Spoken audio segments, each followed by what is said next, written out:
bom. Olá, pessoal, boa noite. Estamos aí realizando hoje a nossa última reunião das UTIs integradas, que é o nosso querido Antônio Aurélio, uma pessoa muito querida. Ele que é intensivista, vou puxar a sardinha para o nosso lado, intensivista, titulado pela AMIB, AMB, cardiologista, com doutorado pela USP em cardiologia, pós-doutorado pela Harvard Medical School, fellow pela Sociedade Europeia de Cardiologia, especialista da nossa área, coordenador geral das UTIs hoje da rede DevStar em Brasília, também professor da UNB e pesquisador do Instituto DOR de Pesquisa. E é um grande prazer tê-lo conosco para poder falar aí sobre os novos, o que nós tivemos de atualização aí das diretrizes de dor torácica, e acho que não poderíamos ter um melhor nome. Antes de qualquer coisa, lembrar aí, lembramos há pouco, mas não custa repetir, para deixar gravada a gratidão nossa ao André Calil, nosso querido amigo, pesquisador, que inverteu as aulas, né, com o Antônio Aurélio aí, e acabou a gente estando fazendo um final de ano aí com grande comemoração. Semana passada tivemos o Calil e hoje o Antônio Aurélio. Amigo Antônio Aurélio, bem-vindo, a palavra é toda sua. Boa noite, Rubens. Boa noite, Ederlon e Suprareg. Para mim é um prazer estar aqui. Boa noite a todos. Essa aqui já é uma reunião tradicional aí entre os intensivistas e eu queria, em primeiro lugar, dar o parabéns para vocês assim pela resiliência em manter uma reunião semanal desse nível, desse gabarito, assim, trazendo sempre pessoas que vão falar de temas super importantes e com propriedade, assim, eu tenho acompanhado isso ao longo de todo o ano. Agradecer ao André Calil, que iria encerrar, mas eu tive um problema e não pude dar aula da semana passada, então ele fez a gentileza de inverter isso comigo e eu espero estar aí à altura de encerrar as reuniões desse ano aí e deixar vocês satisfeitos aí. Então, em primeiro lugar, agradecer. Nós vamos falar um pouquinho sobre as diretrizes atuais aí para avaliação do paciente com dor torácica. A gente teve esse ano a publicação das diretrizes da Sociedade Brasileira de Cardiologia. Isso veio com algumas alterações, juntamente com a publicação das diretrizes para o manejo da síndrome coronariana aguda recentemente, e a gente vai trazer um pouco do que há de novo nisso, no manejo do paciente que tem dor torácica. Esses aqui são meus conflitos de interesse, eu não tenho nenhum conflito de interesse nessa apresentação. Nós vamos começar um pouquinho aí pela história da dor torácica, e a história da dor torácica começa aí com Andrea Vesalius, em 1514, que começou a descrever aí uma sensação de dor no peito, de dor no tórax, como uma dor triste que estava relacionada aí a um quadro cardiológico, e isso foi a primeira manifestação que a gente tem de dor torácica, estando associado a um problema aí cardiovascular. Passaram-se aí 2 séculos e a gente tem aí William Eberden fazendo a primeira descrição do que a gente chama aí de dolor pectoris, né, de dor de angina pectoris, com essa descrição em 1782, e ele realmente faz uma publicação aí nesse ano falando das características da dor anginosa, e a partir daí a gente tem a, a nomenclatura de angina pectoris para dor anginosa, para dor de etiologia coronariana. Bom, de lá para cá a gente sabe que a doença cardiovascular ela continua a representar aí a principal causa de morte no Brasil e no mundo, né? E a síndrome coronariana é a principal causa específica de óbito cardiovascular. A procura nas emergências de pacientes com dor torácica representa aproximadamente 5 a 10% de todos os atendimentos de emergência. Só que isso representa 40% das admissões na emergência, dada a importância do tema, já que a gente tem muito medo de liberar um paciente com dor torácica, uma vez que condições relacionadas aí à dor torácica, elas são muitas vezes ameaçadoras da vida. Então a gente tem um grande número de admissões da emergência e saber estratificar a dor torácica e direcionar esse paciente é fundamental aí para intensivistas, para emergencistas, e esse é o objetivo dessa aula.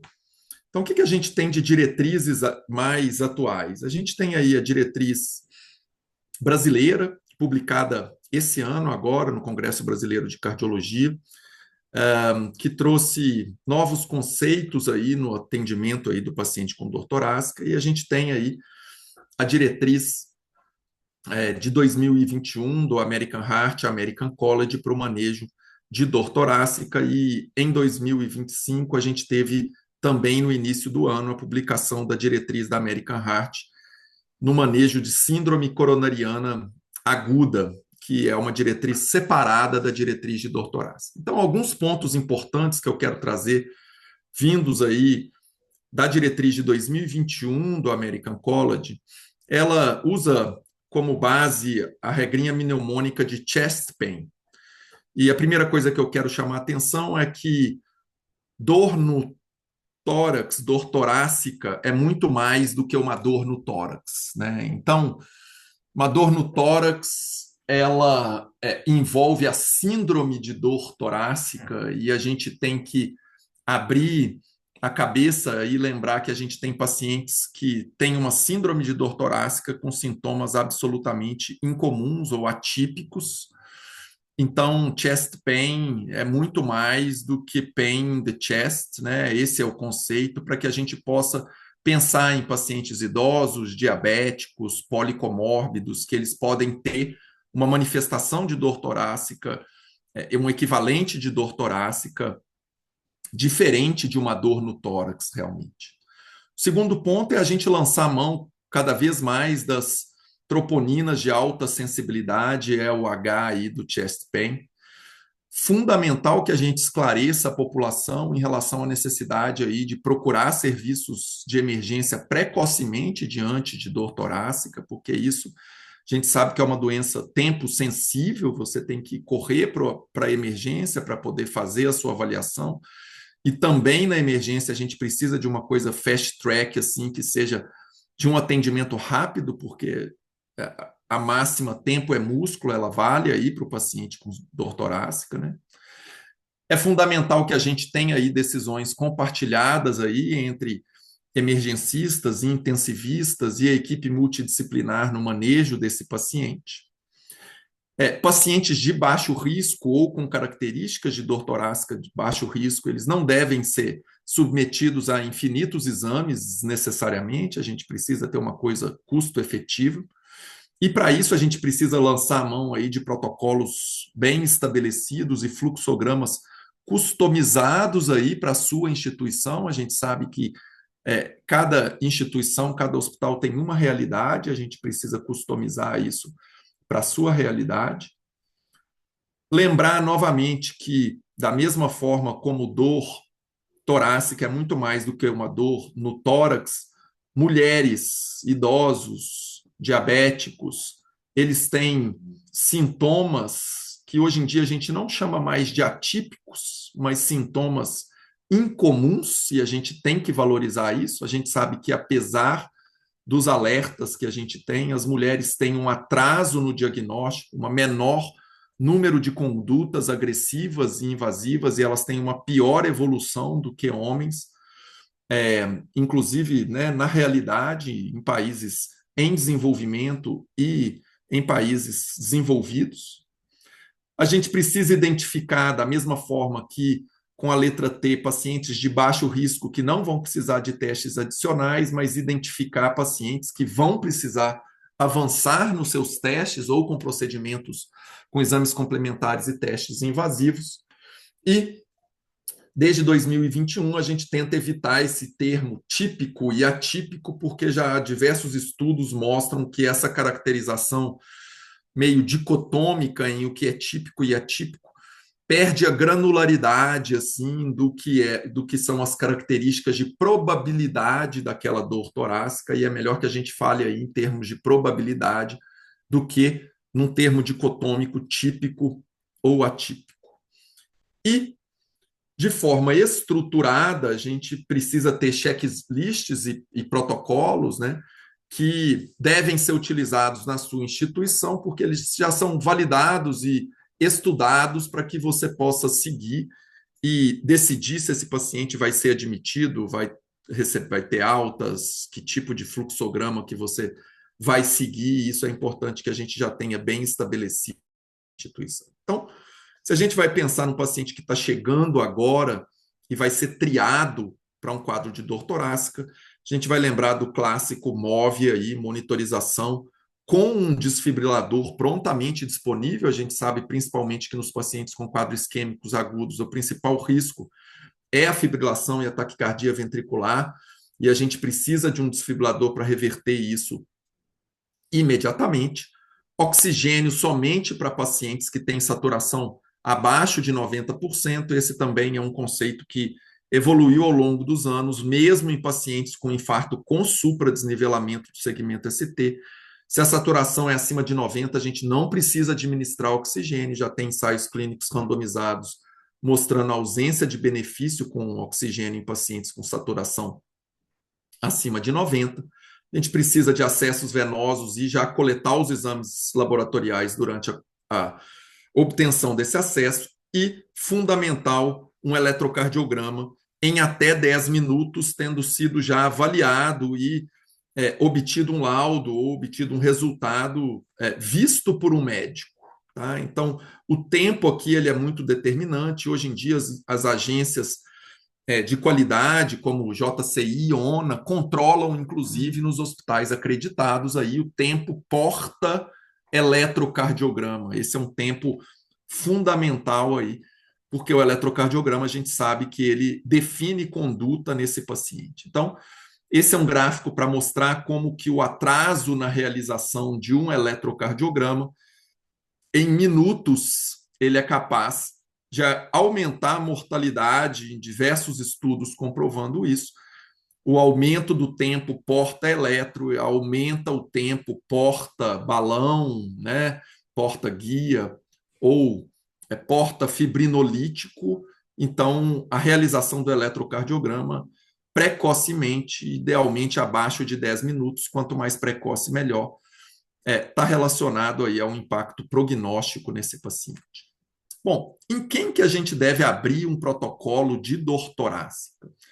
Atualmente, o paciente que chega com dor vigente no momento da admissão, entre a cicatriz umbilical do umbigo para a mandíbula, ele deve ter um protocolo de dor torácica aberto. Então, dor acima do umbigo, presente no momento da chegada do paciente, merece abertura do seu protocolo de dor torácica, que vai variar de acordo com a instituição.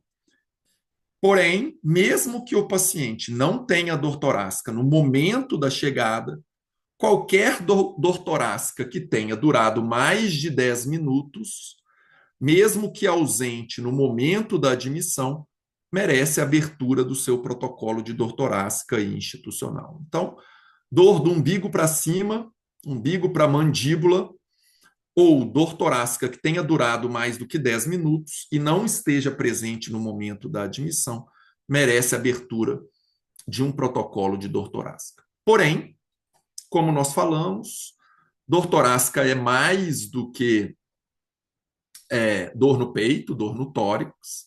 A gente tem critérios adicionais para a abertura desse protocolo. O paciente que está assintomático na admissão, mas que tem um desconforto epigástrico, dor em braços, em membros, ou mandíbula, o paciente que fala que tem uma sensação de aperto, desconforto, ou pressão na região da mandíbula, isso sugere um quadro coronariano. Então, desconforto epigástrico, dor em membros superiores ou mandíbula antes da entrada no pronto-socorro também requer abertura de um protocolo de dor torácica. E lembrar do que nós já comentamos, que são os equivalentes isquêmicos, ou seja, pacientes com dispneia, sudorese profusa, hipotensão, em pacientes acima de 50 anos e principalmente aqueles que têm fatores de risco para doença cardiovascular, como diabetes ou doença cardiovascular conhecida, um infarto, um AVC, um stent prévio, também merecem abertura de um protocolo de dor torácica. Tá? Atenção, mulheres, idosos, diabéticos e pacientes que têm policomorbidades, eles costumam se apresentar com esses sintomas incomuns, né, como desconforto epigástrico, dor na mandíbula, dor só em membros superiores, ou equivalentes isquêmicos, como dispneia, sudorese, hipotensão, prostração, sonolência, rebaixamento do nível de consciência.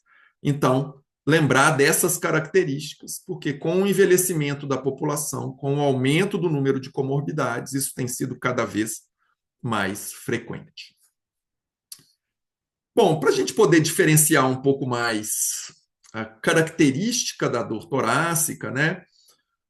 Como eu falei, a gente tem usado cada vez menos e deve evitar de usar os termos típicos e atípicos, o que vai aumentar a probabilidade de que essa dor torácica seja de etiologia isquêmica, seja de etiologia coronariana.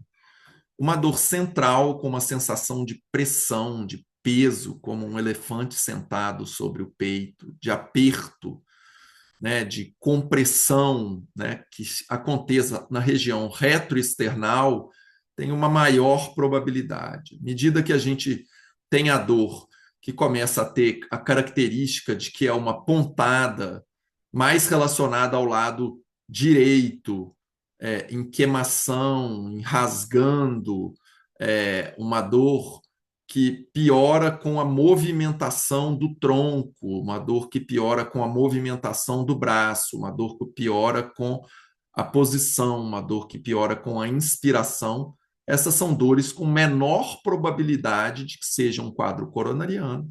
Elas são importantes também, porque uma dor pleurítica, por exemplo, pode ser uma embolia pulmonar, uma dor em rasgando pode ser uma secção aguda de aorta, mas para a gente poder caracterizar essa dor, nós vamos caracterizar elas como uma menor probabilidade de um quadro coronariano e uma maior probabilidade de que seja uma embolia pulmonar ou que seja uma dissecção aguda de aorta. Então, em vez de falar dores típicas ou atípicas, para que a gente possa pegar todo esse espectro da dor torácica, o ideal é que a gente fale que tem uma maior probabilidade ou menor de um quadro coronariano, uma maior probabilidade de uma doença específica.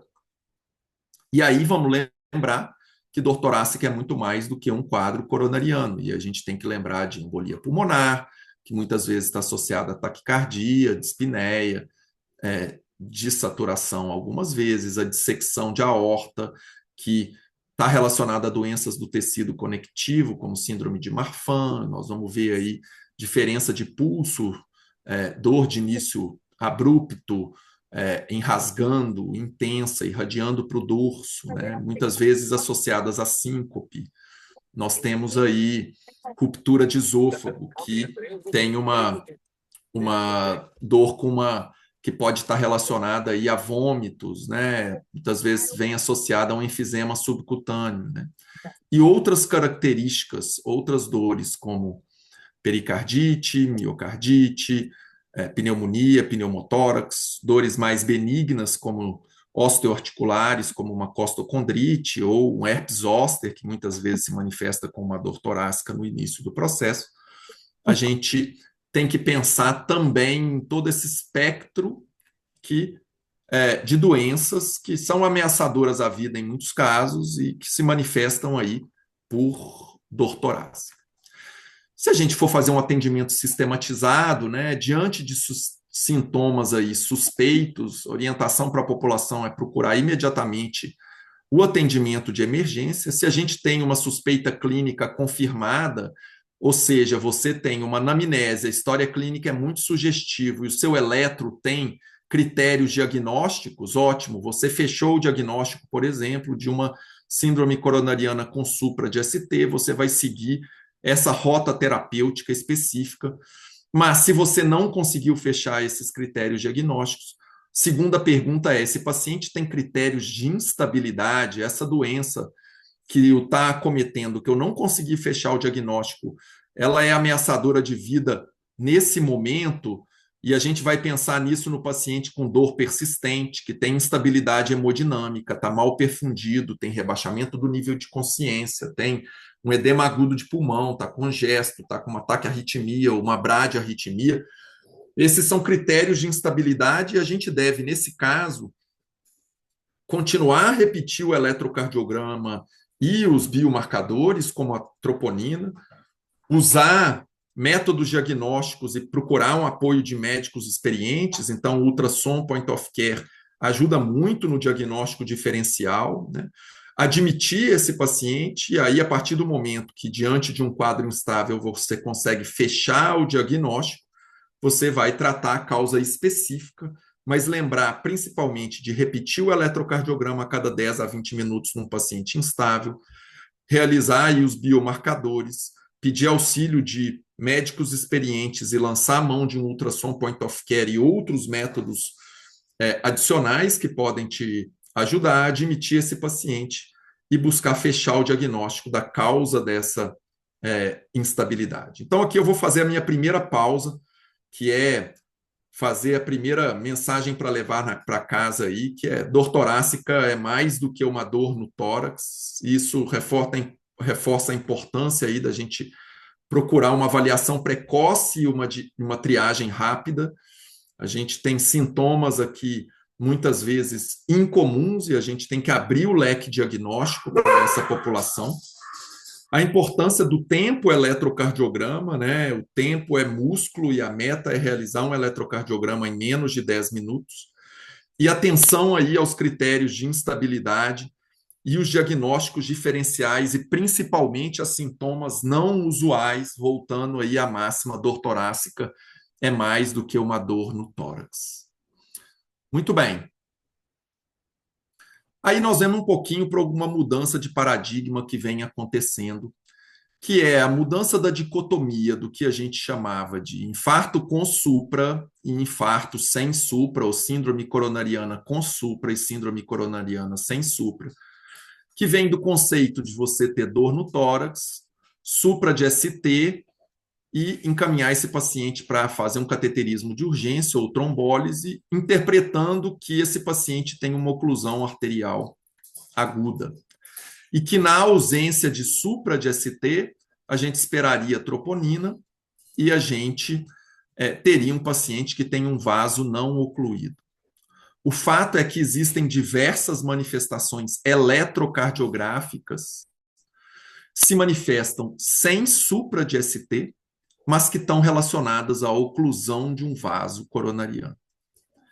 E aí o paradigma que vem se tentando instituir, essa nomenclatura não mudou oficialmente ainda, mas nos próximos anos eu acredito que isso vai modificar, é que a gente tenha, é lógico, diante de um paciente com dor anginosa, supra de ST, esse caso é um caso que tem oclusão coronariana aguda, mas diante de um paciente que não tem supra de ST, procurar outros sinais de OCA, oclusão coronariana aguda, NOCA sem oclusão coronariana aguda, né? E pensar nesses casos de eletrocardiogramas que são muitas vezes difíceis porque você não tem supra de ST, mas você tem equivalentes de oclusão coronariana aguda. E nesses casos, um cateterismo urgente pode ser necessário. Tá? Então, o que a nossa diretriz aí ela fala? Que as alterações eletrocardiográficas associadas aí, que caracterizam uma síndrome coronariana com supra de segmento ST, a elevação do segmento ST medida no ponto J, né, aquele pontinho da transição entre o QRS ali e o segmento ST, em duas derivações contíguas com os seguintes pontos de corte. Maior que 1 milímetro na maioria das derivações, independente de sexo ou idade. E aí tem um ponto que é meio chatinho aqui, que é em V2 e V3, tem que ser acima de 2,5 milímetros nos homens com menos de 40 anos, maior ou igual a 2 milímetros nos homens, maior que tem mais de 40 anos, igual ou mais que 40 anos, em V2 e V3. E nas mulheres, em V2 e V3, tem que ter pelo menos 1,5 milímetro.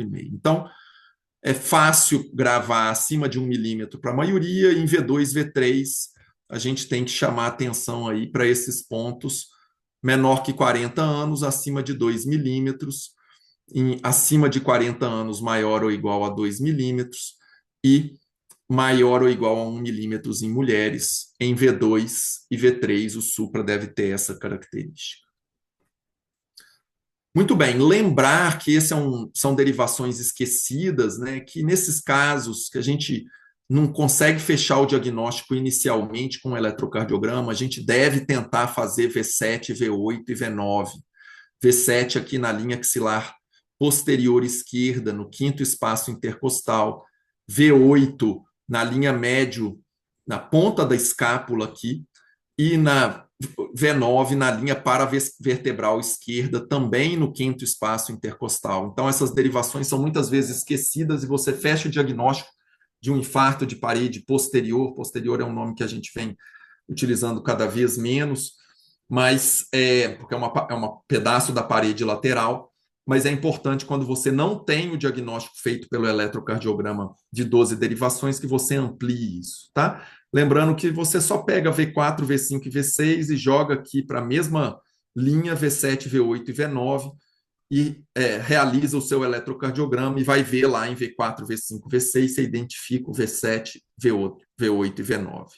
Também lembrar que em pacientes que você tanto não fecha o diagnóstico, quanto você tem um infarto com supra identificado, fazer as derivações precordiais direitas, V3R e V4R, que é pegar V3 e V4 e jogar para V3R e V4R, que são as derivações do lado direito, que detectam infarto de ventrículo direito. Tá? Só que além dos padrões de supra, a gente tem outros padrões, que são os padrões de oclusão coronariana aguda, que são padrões conhecidos aí como onda T hiperaguda, padrão de Winter, a gente conseguir fazer o diagnóstico de uma oclusão arterial aguda, de uma oclusão coronariana aguda com bloqueio de ramo esquerdo, o supra de V1 a V4, que não preenche critério, mas tem aí sinais aí como de Aslanger, o supra inferior, que não preenche critério, né? O infarto posterior, que a gente tem que fazer V7 a V9. Então, a gente tem que lembrar esses padrões de oclusão coronariana aguda. Eu não vou entrar em detalhes em todos eles aqui, mas aqui a gente tem alguns como elevação típica do segmento ST que a gente conhece, a onda T hiperaguda, que é uma onda T simétrica e apiculada, o sinal de Winter, por exemplo, que é essa onda T simétrica e apiculada com esse infrazinho do segmento ST aqui de 1 a 3 milímetros, acompanhada aqui dessa onda T hiperaguda, a depressão do segmento ST em V1 a V3, que a gente deve fazer V7 e V8 para pegar um infarto de parede posterior, como fazer o diagnóstico de um infarto com supra, com oclusão coronariana aguda em pacientes com bloqueio de ramo esquerdo, os padrões conhecidos aí como padrão de Aslanger, né, que é um supra de ST só em D3 e um infra de ST aqui em V4 e V6. E o padrão da bandeira da África do Sul aqui, ele tem supra em D1 e AVL, V2 aqui, e você consegue fechar pelo menos o diagnóstico de um infarto de parede lateral, eu não acho tão difícil. Mas os outros, muitas vezes, são capciosos, né? E aí parece que a coisa está ficando mais complexa, né? A gente sair da dicotomia, e por isso que muitas sociedades ainda não saíram da dicotomia de com supra e sem supra, para poder não tornar tão complexo para o médico fazer essa detecção aí de um infarto com oclusão coronariana aguda. Mas aí a inteligência artificial ela está galopando e vindo para te ajudar para nos ajudar no diagnóstico. Ela já está aí disponível. Esse é um aplicativo que eu utilizo, não tenho nenhum conflito de interesse, mas ele está aí disponível já, absolutamente validado por estudos clínicos aí de validação, em que você tira uma foto do eletrocardiograma ou através de um arquivo de PDF que você tenha recebido do eletrocardiograma, você faz um upload desse eletrocardiograma e pede o diagnóstico de oclusão coronariana aguda e aqueles padrões que a gente não consegue ver tão fácil, eles são detectados e ele te fala equivalente a um infarto com supra detectado. E isso já está sendo utilizado por inúmeras instituições americanas dentro dos protocolos de dor torácica deles. A gente tem aí um aumento nessas instituições já publicados de 2 vezes o aumento da sensibilidade dos protocolos de dor torácica deles. 90% de redução de acionamento da hemodinâmica por falso acionamento. Então, quando não tem um infarto com oclusão coronariana aguda, ele não detecta, você não aciona o time da hemodinâmica. E uma redução do tempo porta-balão, porta-abrir artéria em até 3 horas, tá? Esse aplicativo aí é o PM Cardio, mas ele recebeu o nome aí de Queen of Hearts. E esse é um exemplo, por exemplo, de uma publicação feita por eles de mais de 1.000 pacientes analisados nos Estados Unidos de 2020 a 2024, que já tinham dentro do seu protocolo de dor torácica verdadeiros infartos em 58%, e 42% de casos em que a equipe da hemodinâmica foi acionada, mas não era um infarto com supra. E o que aconteceu quando eles aplicaram o aplicativo em toda essa população? A sensibilidade do eletro deles pulou de 71% para 92% nessa mesma população. E a ativação da hemodinâmica falsa, ou seja, se ativou a hemodinâmica e o paciente não tinha uma oclusão coronariana aguda, caiu de 41% para aproximadamente 8%. E aí a gente tem cenários ainda difíceis, como, por exemplo, o paciente que tem um eletro pós-parada. Todo mundo sabe como é difícil ver um eletro pós-parada. E a gente vai ver aí como que a inteligência artificial ela é superior na sensibilidade, na área da curva aqui de sensibilidade e especificidade, ao olhar de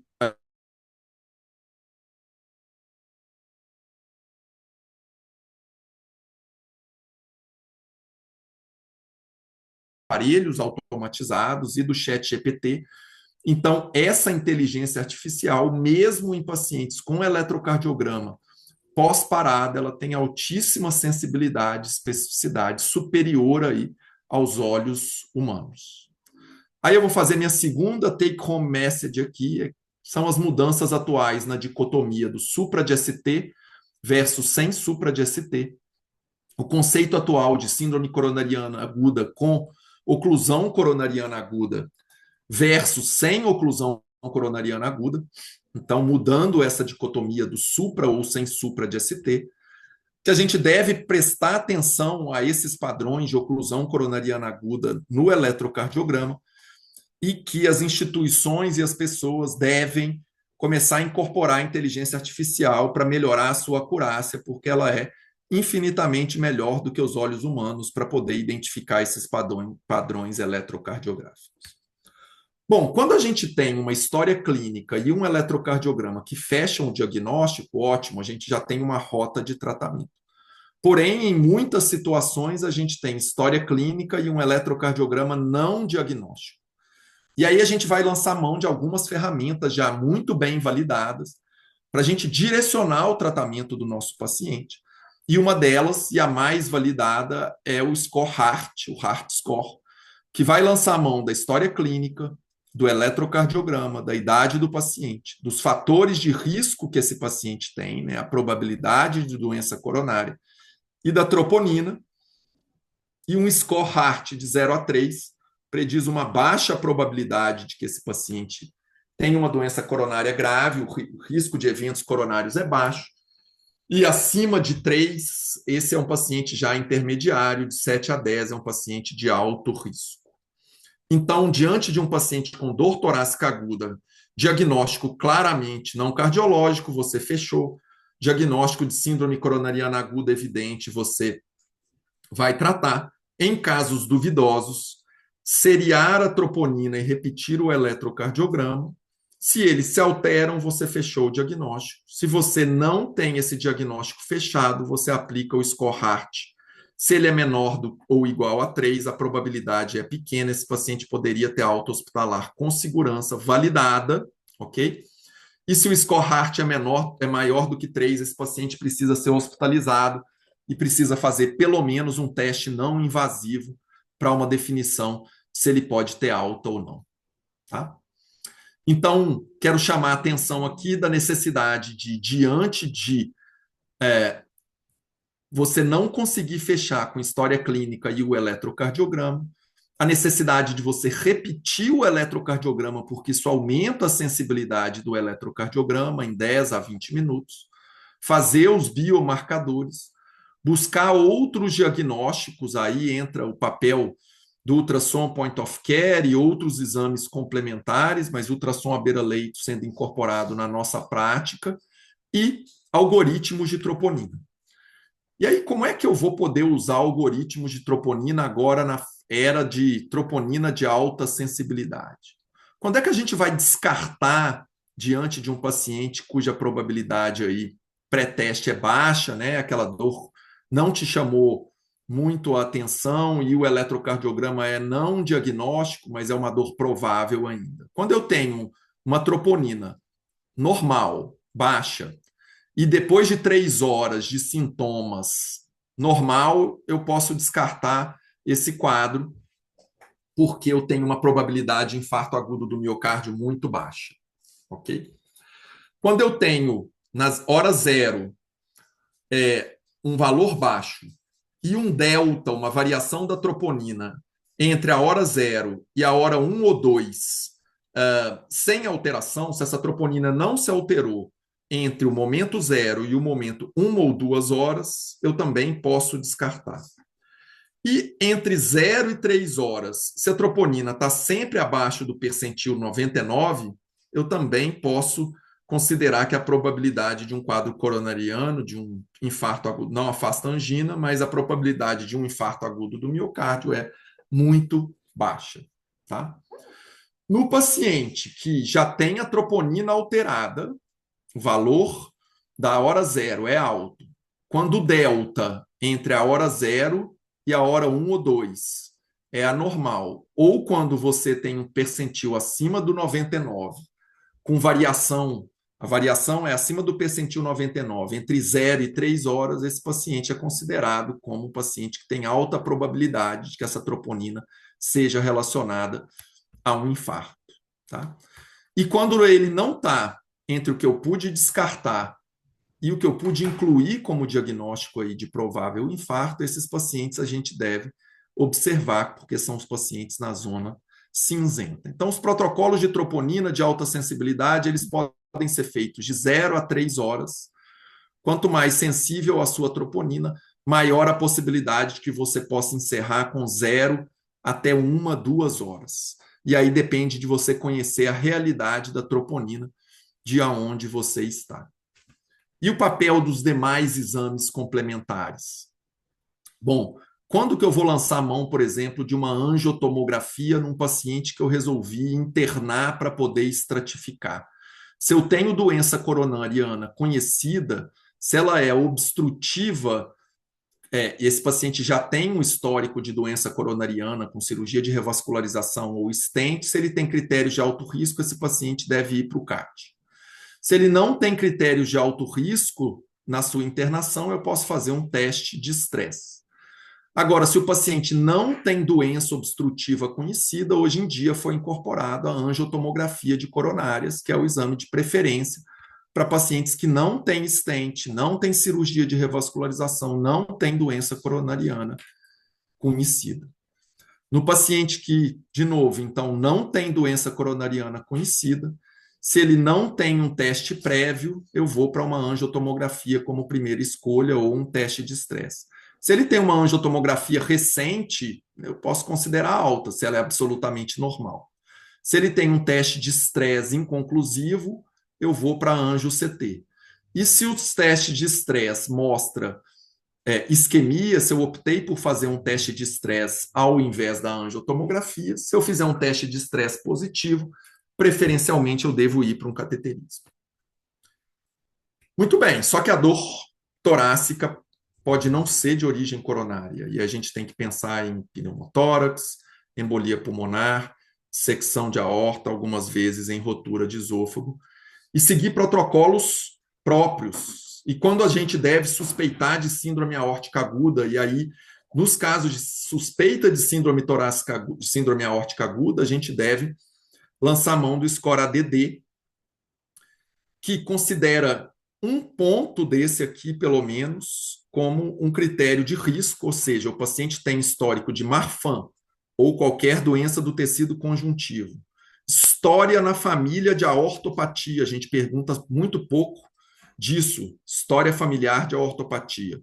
Doença da válvula aórtica, manipulação recente da aorta, ou aneurisma de aorta já conhecido. Se a dor é de início súbito, muito intensa, característica como facada ou rasgando, e se no exame clínico eu tenho déficit de pulso, déficit neurológico associado, sopro de regurgitação aórtica, hipotensão ou choque, qualquer um desses pontos aqui, vai somar um ponto no meu diagnóstico de risco. Esses pacientes eles devem ser submetidos a eletrocardiograma e ultrassom point of care e raio-x de tórax. Se ultrassom point of care você consegue identificar já uma dilatação da raiz da aorta, um flapping, perfeito, você fez o diagnóstico ou com uma dilatação de aorta, você vai mandar o paciente para uma angiotomografia. Se você realizou os exames eco, eletro e raio-x de tórax e tem pelo menos um ponto das condições de alto risco, você deve considerar esse paciente de alta probabilidade e realizar uma angiotomografia de aorta torácica e abdominal. Se você tem eletro, POCUS e raio-x normais e você não tem nenhuma dessas características de risco, esse é um paciente de baixa probabilidade. Você pode complementar isso com a realização de um dedímero e, se o dedímero vier menor do que 500, descartar o diagnóstico de síndrome aórtica aguda. Se o dedímero vier acima de 500, você deve ainda assim encaminhar esse paciente para a angiotomografia de aorta torácica e abdominal. Para finalizar, a suspeita de embolia pulmonar, a gente vai tratar pacientes instáveis, choque ou hipotensão, claro, a gente vai fazer um eco point of care, ver se tem aí sobrecarga de ventrículo direito, confirmar isso com angiotomografia e encaminhar esse paciente para receber aí ou trombolítico ou um tratamento percutâneo, hoje em dia cada vez mais com os grupos de PERT, né, os PERT teams aí entrando e removendo com catéter os trombos dentro da artéria pulmonar. E quando você não tem choque ou hipotensão e disfunção aqui de ventrículo direito, a gente vai fazer aí as probabilidades diagnósticas associadas ao dedímero. E aí a gente tem os diversos scores, como o score de Wells, classicamente conhecido aí de todos. O score de Wells modificado, ele tem aí pontuações que vão estabelecer baixa probabilidade de TEP, intermediário e alta probabilidade. A gente associa aí no paciente de alta probabilidade, ele deve ir para a angiotomografia, no paciente de baixa ou intermediária probabilidade com um dedímero negativo, a gente pode aí procurar outro diagnóstico, mas se o dedímero vier positivo, nesse paciente de baixa ou intermediária, principalmente os de intermediária probabilidade, a gente deve mudar aí e submeter esse paciente à angiotomografia para um protocolo TEP. Ok? Último ponto, lembrar conceitos mais atuais do que a gente chama de TINOCA, que é troponina positiva com coronárias não obstrutivas, e minoca, que é infarto agudo do miocárdio com coronárias não obstrutivas. A gente sabe que a síndrome coronariana aguda está associada às artérias normais em até 6 a 8% dos casos, ou mesmo artérias não obstrutivas. Para fechar o diagnóstico de minoca, a gente precisa ter infarto confirmado, então os mesmos critérios de infarto, quadro clínico, biomarcadores alterados, alteração segmentar no ecocardiograma, ou na ressonância, ou na ventriculografia. A gente precisa ter um cateterismo normal ou com uma lesão menor do que 50%. E é claro, você não identifica uma outra causa que possa ser responsável pelas alterações, como, por exemplo, miocardite ou embolia pulmonar, que alteram também a troponina, e se você fizer um cateterismo, as coronárias vão ser normais ou não obstrutivas, mas aí isso não recebe o nome de minoca, recebe o nome de miocardite, ou Takotsubo, ou embolia pulmonar. Minoca é um infarto com coronárias não obstrutivas, e a tinoca, ela inclui aí a minoca. A tinoca é a troponina positiva que você tem pacientes aqui com minoca dentro do que é a tinoca, tá?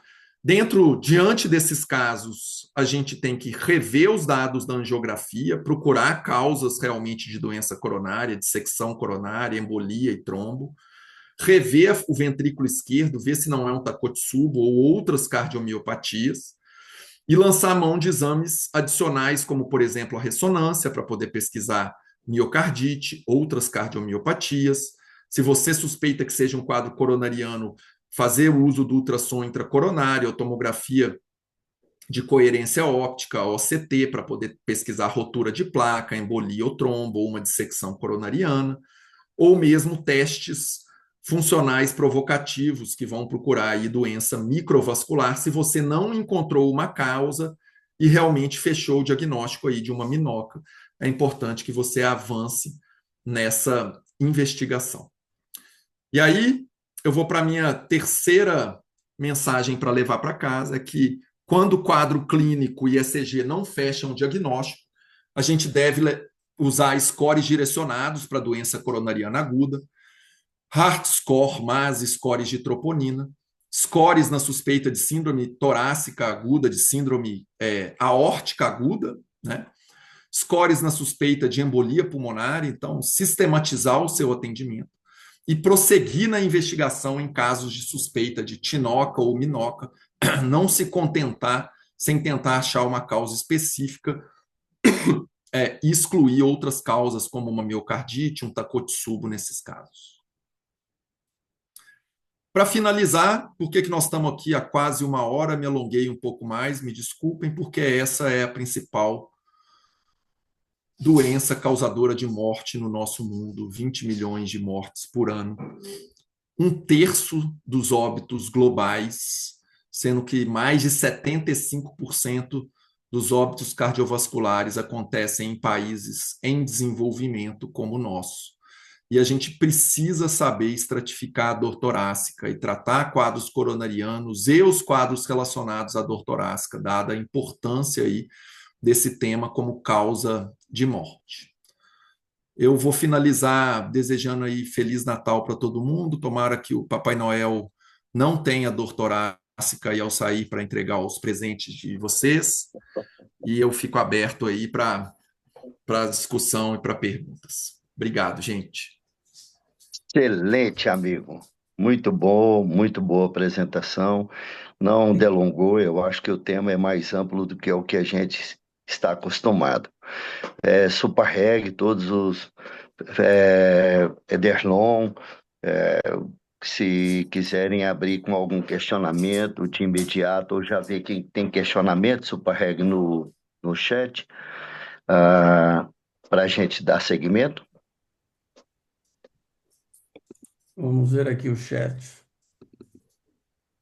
Não. Enquanto o Fernando checa o chat para nós, uma coisa que tem me incomodado, Antônio Aurélio, que me deixou intrigado em primeira mão, a amplitude de abertura do protocolo. Eu acho que isso é muito interessante de um ponto de vista que você amplia a chance de diagnóstico.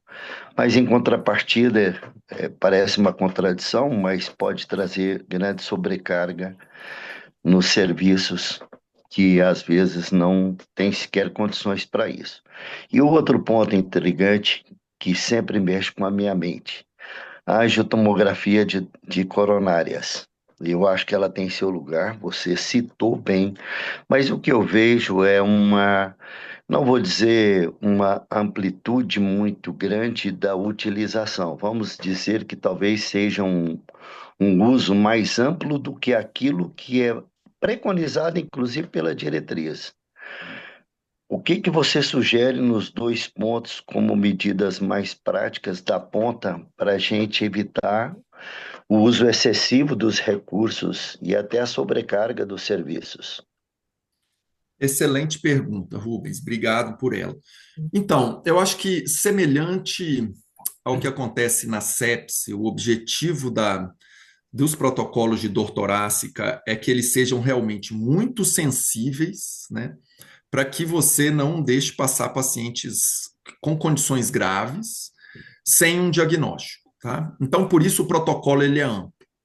Mas quando você vai ver, as forças-tarefas, elas são objetivas em que ele seja rápido, em que você abra o protocolo de dor torácica, abrir o protocolo de dor torácica é falar que você vai fazer um eletrocardiograma em menos de 10 minutos, avaliar esse paciente, ver se essa dor torácica ela tem características que tenham, né, qualquer sinal de instabilidade ou não, e que você estratifique esse paciente rapidamente, de forma que os protocolos com troponina hoje em dia, eles permitem que você, em uma hora, tenha uma definição e um fluxo de alta com segurança para esse paciente. Então, você tem anamnese, exame físico, eletrocardiograma, troponina e troponina em uma hora, a depender do tempo, do intervalo de dor que esse paciente tem, para dar alta para esse paciente ou decidir interná-lo, né?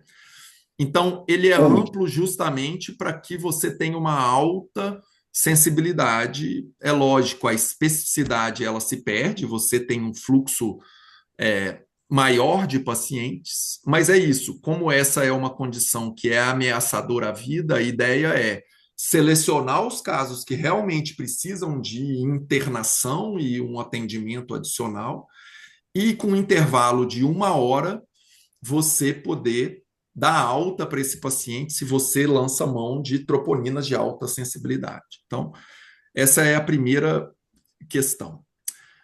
Segundo, em relação à angiotomografia, eu acho que é que nem como todo novo brinquedo, né? A gente cresce e só troca o tamanho dos brinquedos aí, né? Então, a angiotomografia caiu no gosto de todo mundo e virou uma panaceia e as indicações feitas de forma absolutamente banal, né? Então, num paciente que tem múltiplos fatores de risco, que tem doença coronária estabelecida, fazer uma angiotomografia, ela não vai te acrescentar nada. Você vai ver um tanto de placa e lesão, aquilo ali vai te levar a um outro exame. Mas como valor preditivo negativo naquele paciente que você quer afastar a doença coronária como diagnóstico, ela é excelente. Então, você pega um paciente de 40 anos, que não tem muitos fatores de risco, que chega com uma dor torácica, você faz uma angiotomografia de coronária, ela é absolutamente normal, pronto, você encerrou o seu protocolo ali, se o paciente não tem outras características, né? Você encerrou a possibilidade desse paciente ter um quadro de coronariano. Além disso, eu acho que isso vem sendo um pouco mais incorporado. Existe a possibilidade de, em serviços com radiologistas experientes, de você fazer o que se chama de triple rollout. É você fazer uma angiotomografia que já vê TEP, dissecção aguda de aorta e coronária. E se você, naquele mesmo contraste, você já roda a angiotomografia, vê a aorta, afasta a doença aórtica, já faz a embolia pulmonar, afasta a embolia pulmonar e já vê a coronária e você afastou aí as principais causas que levariam, que teriam um risco aí de óbito para o paciente. Então, isso tem que estar em protocolos bem estabelecidos em instituições, não é uma coisa muito comum, tentou entrar na prática com muita frequência, mas há resistências pela sensibilidade e especificidade do método em fazer os 3 exames juntos, mas para o meu valor, uma regra para levar para casa, assim, se eu fosse adotar, no paciente que é de médio, baixo risco, é o exame onde isso vai te ajudar. Agora, você pedir uma angiotomografia de coronária para um paciente de 80 anos, cheio de fator de risco, você sabe que você vai encontrar a doença coronária ali e aquilo ali não vai te ajudar a discriminar, tá? Entendi. É isso. Excelente, amigo. Parabéns aí, Aurélio. Acho que foi excelente a apresentação e a maneira como você colocou. Acho que a mágica é sistematizar, né? Para que você não se perca, você ter as coisas sistematizadas. E acho que as coisas estão muito bem organizadas e a gente precisa estar atento. Acho que você reforçou aí uma coisa importante da, de você ter uma sensibilidade alta. Isso é o mais importante. E também, pegando o gancho do teu último comentário, você tem que conhecer o que está à tua disposição e usar com bom senso, né? Fazer uma angiotensina de coronária para um paciente cheio de fator de risco e que a chance de encontrar coisa é 100% não vai nos ajudar, não vai nos ajudar em nada. Mas deixa eu fazer a minha pergunta para você em relação à inteligência artificial. Eu acho que é muito claro as várias perspectivas aí de benefícios que a gente tem com a inteligência artificial para nos ajudar. Mas sempre bom enfatizar para a turma que ela não vai fazer as coisas no nosso lugar, né? A gente tem que saber onde usar, como usar, e o que perguntar, quando perguntar, como perguntar. Não, perfeito. Eu acho que, assim, seu comentário ele é perfeito. A gente precisa hoje em dia a gente já tem, por exemplo, sistemas de saúde fazendo o seguinte fluxograma. Você tem unidades como UPAs, assim, ou serviços de emergência com primary cares, assim, em que o indivíduo coloca ali naquela inteligência artificial, supervisionada por um médico, porque tem um cardiologista do outro lado, história clínica do paciente completa, ele faz um upload do eletrocardiograma e você tem um diagnóstico final feito pela inteligência artificial e validado por um cardiologista, devolvendo essa história para quem está lá na ponta e não tenha tanta experiência, né? Então, saber fazer a pergunta adequada é fundamental. Segundo, essas ferramentas têm que estar validadas, então eu acho que eu costumo falar que a inteligência artificial gerou também um pool de fake inteligências artificiais que vão solucionar tudo sem validação nenhuma, então você abre a internet aí, está cheio de relógio não validado, aplicativo não validado, então a gente vai ter um boom disso, e é fundamental que a gente tenha aí sistemas validados e de novo, não vai substituir o médico. Essa é uma ferramenta adicional. Talvez vá substituir o médico que não sabe usar a inteligência artificial, mas vai ser uma ferramenta adicional ao profissional, sem dúvida. Então, Chico, Fernando, deixa eu pegar você aí, te aproveitar para te provocar. Você temos tem algumas certeza perguntas dessa no turma chat, aqui? amiguinho. Não, antes do chat, amiguinho, deixa eu aproveitar esse Ok, gancho ok. da sair da inteligência artificial para o Gauchinho. Você pegou aí desde o início das definições de angina, cara. E você com certeza é testemunha de quanto essa doença evoluiu do ponto de vista de abordagem e redução de mortalidade. Fala um pouquinho disso aí para os nossos residentes. Eu fui aluno do Heberden.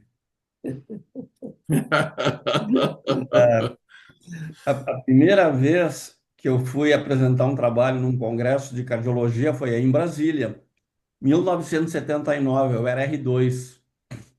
E era um estudo interessante, angina de recente começo, que era uma sinonímia da época, versus angina crônica. A única diferença entre os dois grupos era a função ventricular, né? O paciente com angina crônica tinha um ventrículo já mais comprometido. E tu fazendo essa, né, belíssima apresentação, assim, Antônio Aurélio, com discorrer, né, a semântica, né? Eu estava aqui pensando, essa provocação do Ederlão, agora tem até a tinoca, né? Isso aí lembra nome de comadre, né? Então, e aí eu estava pensando, né, que o cara que introduziu esse conceito, ou essa ideia de doença isquêmica aguda com ou sem necrose miocárdica, foi um italiano, né, o Attilio Mazeri, né, com espasmo coronariano. Isso lá em meados dos anos 80. E eu lembro que uma vez na vida eu trabalhei uma década num pronto atendimento antes da era SAMU em Porto Alegre, de cardiologia, um pronto-socorro. E eu vi uma vez um paciente fazendo espasmo, né? Ele tinha angina e fazia espasmo e supra de ST, agudamente, assim, uma coisa impressionante. E ele melhorava com isordil. Na época não existia nitroglicerina e a gente ficava colocando um comprimido de isordil sublingual a cada 3, 5 minutos até aliviar a dor, morfina, né? E na época se utilizava oxigênio na ideia de que fosse melhorar, não é, o aporte de oxigênio para aliviar Acho que o sofrimento isquêmico, né? Então, essa mudança, né, para hoje e essa melhoria, né, em recursos para se fazer o diagnóstico, eu vou aproveitar, né, para abusar do teu conhecimento aí, porque assim, ó, a gente dá muita aula, né, nos módulos de cardiointensivismo pelo Brasil. E tem aquela recomendação da estratificação, né, principalmente no paciente, não é, minoca agora, não é, sem supra de ST. E eu não vi nenhum lugar ainda em que se faça estratificação. E eu vejo em muitos serviços, chegou com dor no peito, não importa se é pericardite ou faringite ou traqueite, melhor dizendo, acaba indo para o laboratório de hemodinâmica. Como a gente pode fazer a prevenção disso? Porque não é um exame inócuo. E eu não estou falando de um senhorzinho de 80, né? Pessoas jovens com 40, 45 anos, tal, é fumante, é obeso, sedentário, e acaba indo para o laboratório de hemodinâmica e o resultado é coronárias normais, sem alterar a troponina, enfim. Como Excelente, Fernando. Eu acho que aí, assim, depende um pouco dos recursos que você tem, né? Mas, por ninguém tem, exemplo, essa é a questão, né? Eu acho que essa é a questão dos recursos. Mas vou retroceder um pouco também aqui, vou te trazer uma outra reflexão. Há um tempo, a gente só conseguia fazer diagnóstico de Takotsubo, por exemplo, depois do paciente ter ido para um laboratório de hemodinâmica, né? Agora, se você tem um paciente com um quadro sugestivo de Takotsubo, por exemplo, o paciente teve um estresse emocional, o eletro teve uma alteração dinâmica do segmento ST, mas o paciente não tem fatores de risco, por exemplo, na minha prática, muitas vezes a gente faz uma angiotomografia de coronária, afasta a doença coronária, ou seja, o paciente não tem doença coronária, e faz um eco ou uma ressonância cardíaca e você fechou o diagnóstico de Takotsubo sem que o paciente precise ir para o laboratório de hemodinâmica. É lógico, se isso é mais custo-efetivo, eu não sei, porque a gente vai lançar a mão aí de uma angiotomo e de uma ressonância. Às vezes o paciente ir para o CAT, injetar nas coronárias, ver que as coronárias são normais, injetar no ventrículo e ver o padrão de Takotsubo, você fechou o diagnóstico e hoje em dia a gente sabe que, é lógico, hemodinâmica é um procedimento invasivo, mas o risco associado ele é muito baixo hoje em dia, feito por via radial, né? Então, é lógico, eu gostaria de, se eu tivesse num serviço que tenha disponibilidade de fazer uma angiotomo e uma ressonância, se eu tiver uma suspeita de Takotsubo, de fazer uma angiotomo e uma ressonância, se Deus quiser, minhas coronárias estão normais, e a ressonância confirmaria o meu diagnóstico, né? Sem falar, Antônio Aurélio, rapidamente, no tempo que você leva para a realização desses exames, Isso, né? Eu estou falando exatamente. de angiotomo ou ressonância cardíaca que vão levar aí É 2 até 3 horas, exatamente. enquanto o CAT você realiza com muito maior rapidez. E o diagnóstico você pode fazer na hora, né? Então, por exemplo, vamos resolver isso agora, na próxima hora, manda para o CAT, faz a coronariografia, faz a ventriculografia, fechou. Aí você tem que fazer um dia uma angiotomografia, normalmente você não vai fazer a ressonância no mesmo dia, no outro dia você vai fazer a ressonância. Então, é É, toda uma questão do recurso que você tem disponível, das armas que você tem. Mas eu acho que nesse cenário, a angiotomografia e outros métodos, como, por exemplo, a ressonância, permitem que, nesse caso que você está na dúvida, bom, isso é uma minoca, isso é uma miocardite. A ressonância consegue definir os padrões de miocardite classicamente, né? Então, a incorporação de métodos tomográficos e a ressonância ajuda a gente a evitar que você acabe no CAT para todos os pacientes, entende? Marconi, o Assim que que é eu que um penso também. cardiologista intervencionista acha disso, Marconi?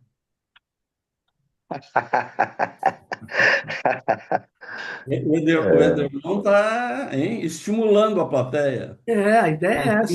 Enquanto o Marconi não se manifesta, tem uma pergunta do Thiago aqui. Ele dá boa noite, diz que é R3 de terapia intensiva no HCOR. E diz que atendeu um paciente um dia desses que veio de uma UPA com diagnóstico de infarto sem supra. Era um paciente que foi admitido na origem por queixa de dispneia, com 7 dias de evolução. O colega de origem solicitou troponina e o paciente que veio tocada, segundo ele, né? Deve ser troponina elevada, né? E transferiu esse paciente nesse contexto. Paciente hipertenso, diabético, com ICFR, doença renal crônica e fibrilação atrial. Ele reavaliou a história, não interpretou essa dispneia como equivalente anginoso e a troponina, embora alta, não curvou.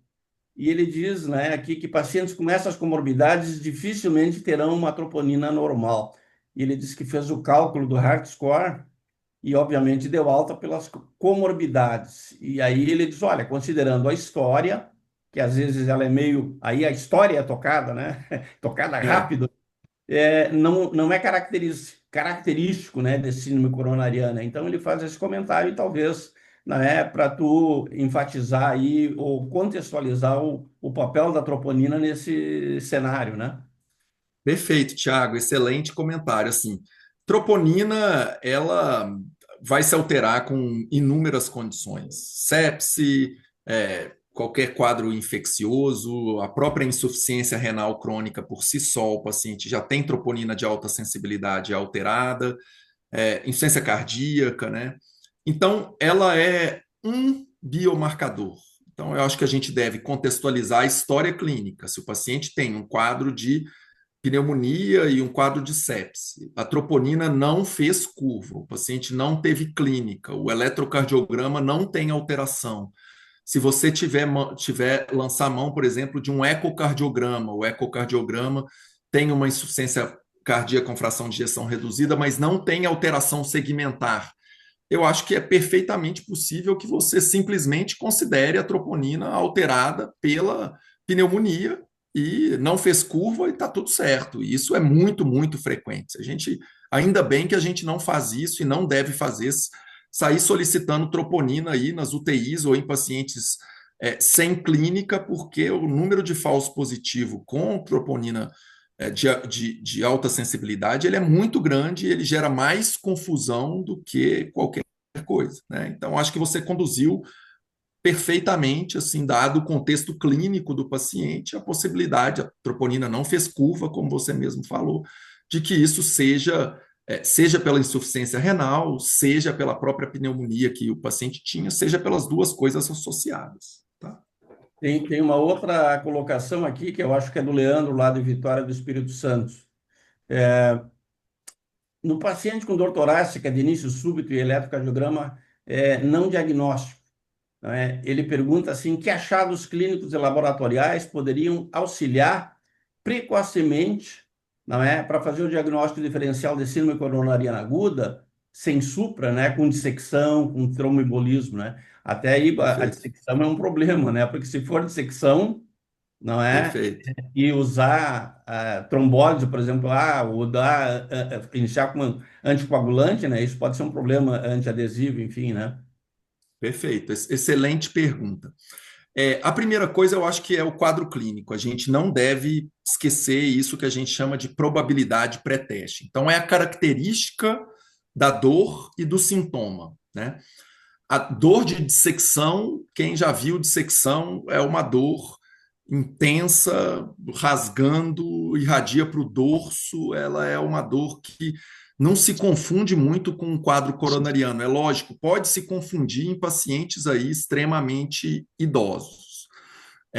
TEP vem associado com fatores de risco, vem associado com dispneia, vem associado com queda da saturação, vem associado com taquicardia com muita frequência. Então, primeiro cenário é o quadro clínico. A segunda coisa é que, diante de uma suspeita clínica, não hesite em fazer o exame complementar. Se você tem suspeita de dissecção, se passou pela sua cabeça que essa dor pode ser uma dissecção aguda de aorta, faça uma angiotomografia, porque se você antiagregar, anticoagular esse paciente, esse é um quadro que vai evoluir para o óbito, tá? Então, se a dor irradiou para o dorso, se o paciente tem algum daqueles critérios dos fatores de risco do score ADD, ou se você pensou que possa ser, é melhor você afastar. Da mesma forma, embolia pulmonar também. Se você tem dúvida, um paciente que tem fator de risco para embolia pulmonar, que o quadro clínico te sugeriu um quadro que possa ser embolia pulmonar, afaste ou minimize essa possibilidade com uma angiotomografia para embolia pulmonar. Faça um dedímero, faça a angiotomografia, lance mão em pacientes instáveis do ultrassom point of care à beira-leito. Por exemplo, você pode fazer um ultrassom point of care e ver uma alteração segmentar que o paciente não tinha ou nunca teve, né? Você pode ver o ventrículo mais dilatado. Então, lance mão, nesses casos, dos exames complementares e não deixe de avançar na investigação se você tem uma suspeita de dissecção ou embolia pulmonar antes de começar a tratar um quadro coronariano. Tá? Para embolia pulmonar, menor o risco, mas para dissecção é um quadro muito, muito, muito grave que você precisa afastar se você tem dúvida. Tá? Roger, estás aí, Roger? Tem um colega que gostaria de fazer um comentário, o Roger Roloff. E aí? Tudo bem? Está sem áudio. Você tá mudo, Roger. Mudo. Boa noite. Você está mudo. Está mudo, Roger. Ativa o microfone. Pronto, pegou. Agora sim. Agora sim. Isso, maravilhosa aula, viu? Parabéns a todos, um espetáculo. Mais uma, né? Dessas aulas fantásticas. Mas, assim, o comentário que eu ia fazer, primeiro, o comentário do Fernando, que me lembrou muito como evoluiu a medicina, né? Citou ele, em 79, né? Falando sobre espasmo coronário, né? Lembrando que o Dewood, né, foi o meu corajoso que fez um cateterismo na fase aguda do infarto e descobriu que era trombo em 1981 e 82. Quer dizer, até antes a gente imaginava-se que era espasmo porque você fazia o cateterismo tardiamente e via lesões já revascularizadas espontaneamente, né? Então, e no Instituto Nacional de Cardiologia a gente tratava insuficiência coronariana aguda com nifedipina na ocasião.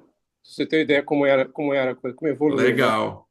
E quando você injetava, às vezes o paciente fazia 5.000 unidades de heparina venosa, o paciente melhorava. A gente perguntava para os nossos chefes, mas por que ele melhorou? Aí eles diziam, porque a heparina é vasodilatadora.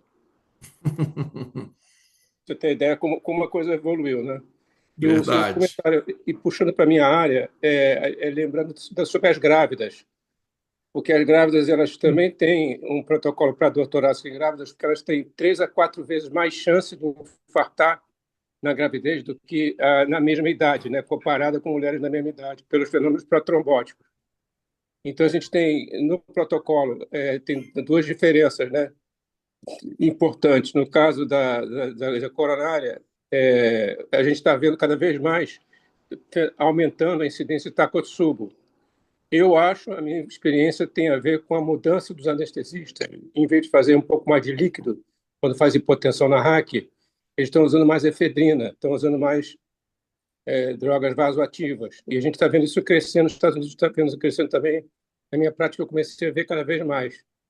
E aí a gente fez isso que você falou, Antônio. A gente não fez CAT, porque a gente não tinha UTC.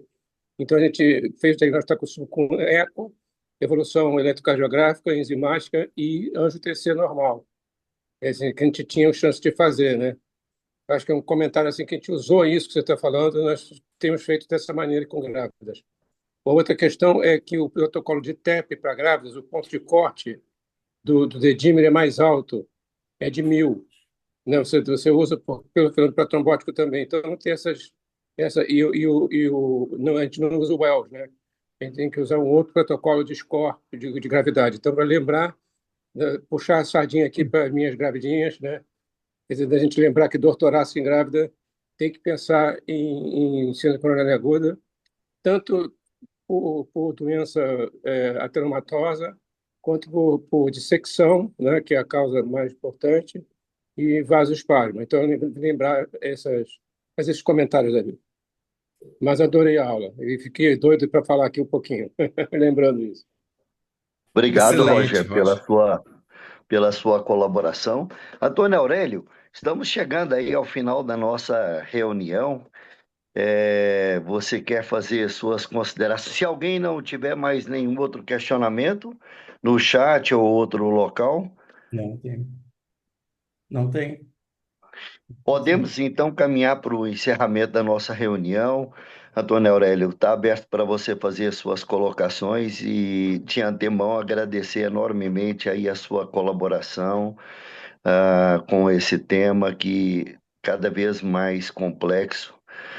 Eu fiquei aqui pensando, eu também fiz parte da época do Fernando de colocar Isordil, esperar e rezar, porque o paciente acabava fazendo fibrilação e morria na nossa frente e a gente não tinha o que fazer com ele. E hoje, felizmente, quanto nós evoluímos. Amiguinho, você quer fazer alguma colocação antes? Você Não, em primeiro tá na lugar, tela? agradecer. Eu acho que todos esses relatos que vocês trouxeram aí, do Fernando, Ederlon, o seu, do Jorge, aqui, se a gente chegou aqui foi porque foi carregado sobre ombro de gigantes, né? Então, muita coisa evoluiu aí por todo um histórico aí da medicina intensiva, do cardiointensivismo, né? E isso fez com que a gente tivesse tratamentos cada vez mais eficazes, entendimento da fisiopatologia, né? Então, nós chegamos aqui carregado aí por esses gigantes. E agradecer novamente aí o convite, para mim é sempre um prazer estar aqui com vocês, essa discussão de altíssimo nível com os mestres da medicina intensiva. Eu me sinto sempre honrado de estar participando aqui com você, gente. Muito obrigado, viu? Muito obrigado, Aurélio. E eu queria aproveitar para agradecer a todos. 2025 foi um ano de quase 40 encontros e com colegas como Aurélio aí, que está encerrando o nosso ano aí com chave de ouro, com uma excelente apresentação. E espero contar aí com a presença e o prestígio de todos vocês em 2026. Boas festas, feliz ano novo. E Papai Noel sem doutorasca, né, Aurélio? Um abraço a todos. É verdade. Um abraço a todos. Abraço, gente. Obrigado a todos. Já para avisar a turma. Começamos no dia 4 de março, primeira quarta-feira de março. Então tá bom. Estaremos firmes e fortes. Beijão para todos. Mais uma vez, obrigado a todo mundo. A todos, viu? Excelência, viu? Um abraço, gente. Tchau, tchau.